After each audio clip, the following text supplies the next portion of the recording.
Former President Donald Trump was in court today for the closing arguments in his New York civil fraud trial. The case alleges the former president and his adult sons manipulated the value of his properties to win better financing terms. New York State Attorney General Letitia is seeking $370 million in damages and is also looking to revoke his business license in the state. Trump has denied the allegations. On Wednesday, the judge said that the former president would not be allowed to speak during closing arguments, but Trump then did, in fact, address the court today before they broke for lunch. He spoke to the press as well as the court took a lunch break. This was a political witch hunt for election interference, but also for getting somebody elected because you wanted to get the publicity. It's a disgrace, and they should pay me damages. That's the way it should be. They should be paying me damages. This is a disgraceful situation.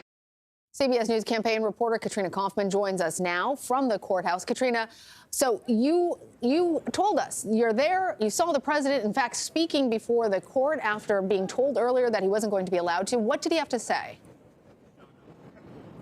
So it was an interesting scene. Yesterday, Trump's team wouldn't agree to Judge Engoron's terms to let him talk. But after all the lawyers had finished their closing arguments, Christopher Keyes, Trump's attorney, asked if Trump could speak for 2 or 3 minutes. And the judge said that he would allow him to, but only if he could stick to the law and the facts. And he asked Trump if he could do that. And in response, Trump just began giving a speech. He said that he didn't think that this was about facts. He at one point called it a political witch hunt, and I think there was an audible sigh from the judge at that point. He said it was election interference, that he never had any problem before he ran for office. He's being run out of business in New York, and he really just took this moment to run with his words and take his chance to speak his mind in court, even though he really wasn't supposed to speak about these things. So, Katrina, it was interesting hearing your transcript of what the president had to say before the judge, especially given the parameters that the judge tried to put around it, at point calling it a business death penalty, talking about the judge's legacy. How did the judge receive those remarks?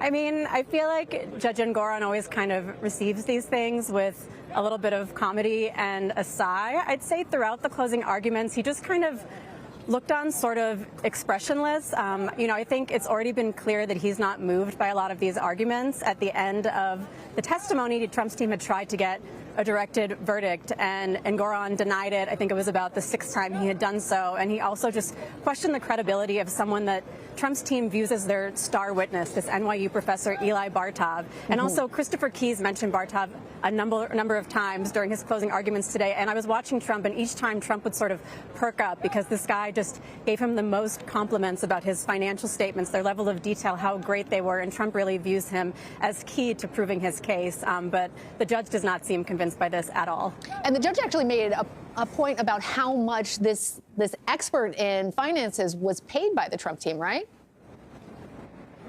Yep, I wrote an article about this at the time. He was paid almost $900,000, maybe even more by the end of the trial. So in the denial, Engoron actually said that this just shows if you pay someone $1 million, they'll say anything.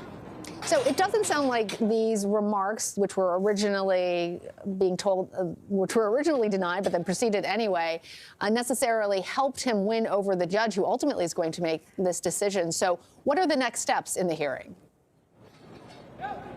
So the next steps are, after the lunch break, we'll hear the state's closing arguments. Right now, Trump has gone off to give a news conference, so I don't know that he'll be back for that. And then we're expecting a ruling in a few weeks. And I'll also just add that after Trump, gave his talk, the judge said to his lawyer, this could have really been done differently. You could have had more time if they had agreed to his terms. Yesterday, they could have really carved out a moment for Trump to speak. But I think Trump just kind of wanted to say whatever he wanted. All right. Katrina Kaufman, thanks for bringing us the latest. Thanks for having me.